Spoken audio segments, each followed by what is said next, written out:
بسم اللہ الرحمن الرحیم نحمده ونصلی علی رسولہ الکریم اما بعد۔ عزیزان گرامی،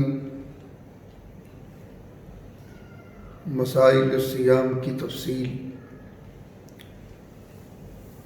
اور وہ باب کہ جن صورتوں میں روزہ نہیں ٹوٹتا،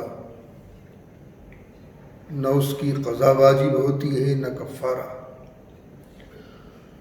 وہ تفصیل آپ حضرات کے سامنے رمضان شریف کے اس مقدس مہینے میں فجر کی نماز کے بعد جو دروس ہوتے ہیں، اس سلسلے میں آپ حضرات کے سامنے یہ مسائل آ رہے ہیں۔ آج مسائل الصیام کا 5واں درس ہے۔ اسی ضمن میں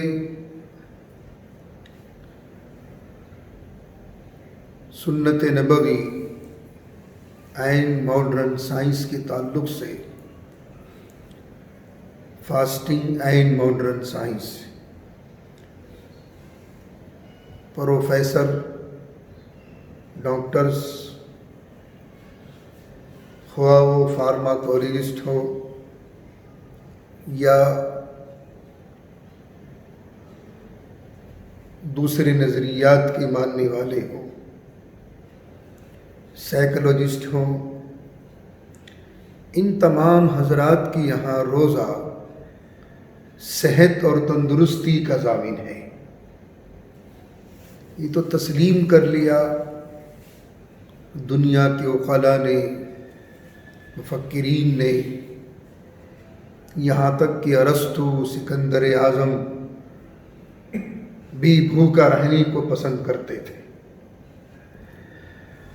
بہرحال اس مقدس مہینے کو بغیر گناہوں کے گزار لو۔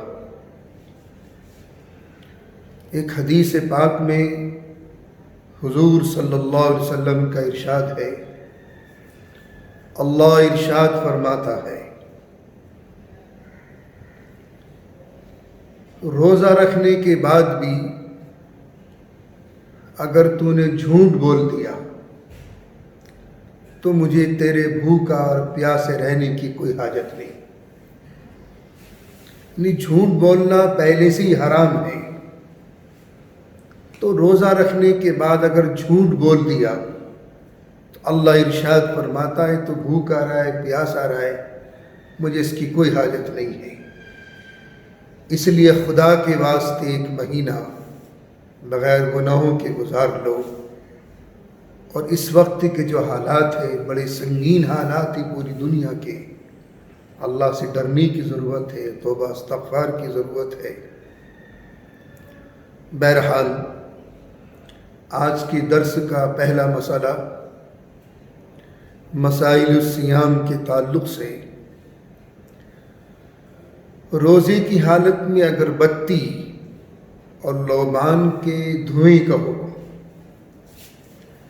جن کمروں میں، جن گھروں میں، جن آفسوں میں اگر اگربتی یا لوبان کی دھنی دی گئی ہو تو کیا روزے دار اس کمرے میں، اس آفس میں، اس گھر میں داخل ہو سکتا ہے؟ روزے کی حالت میں جن کمروں میں، جن آفسوں میں، جن دکانوں میں یا جن کارخانوں میں اگربتی یا لوبان کی دھنی دی گئی ہو اور دھواں ہوا میں تحلیل ہو چکا ہو، دھواں ہوا میں تحلیل ہو چکا ہو، اس کمرے میں ان جگہوں پر صرف خوشبو باقی ہے، تو اس صورت میں روزے کی حالت میں روزے دار اس جگہ پر جا سکتا ہے۔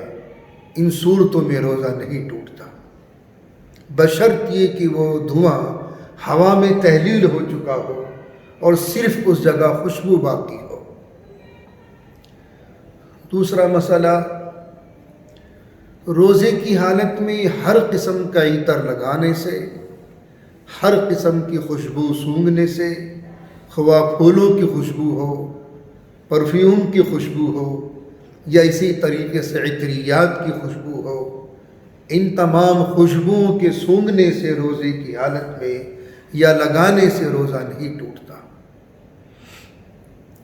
تیسرا مسئلہ،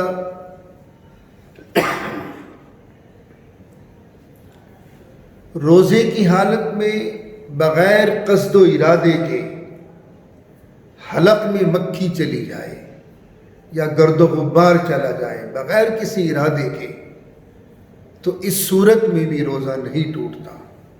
روزے کی حالت میں بلا ارادہ اگر مکھی حلق میں چلی جائے یا گرد و غبار بلا ارادہ بلا قصد حلق میں چلا جائے تو اس سے روزہ نہیں ٹوٹتا۔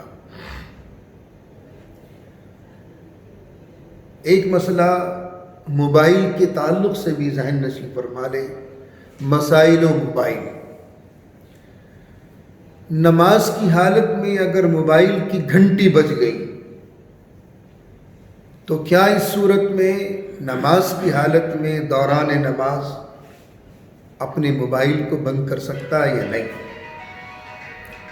نماز کی حالت میں اگر موبائل بج گیا، اس کی گھنٹی بج گئی، پہلی بات تو یہ ہے کہ جب آپ نماز کے لیے حاضر ہوں تو اپنے موبائل کو بند کر کے آئیں۔ اگر بالاتفاق موبائل کھلا رہ گیا اور نماز کی حالت میں موبائل کی گھنٹی بج گئی اور تو جیب میں اگر رکھا ہوا ہے تو ایک ہاتھ سے نماز کی حالت میں اسے بند کر سکتے ہیں، اس صورت میں نماز فاسد نہیں ہوگی۔ انشاءاللہ باقی تفصیل کل کے درس میں۔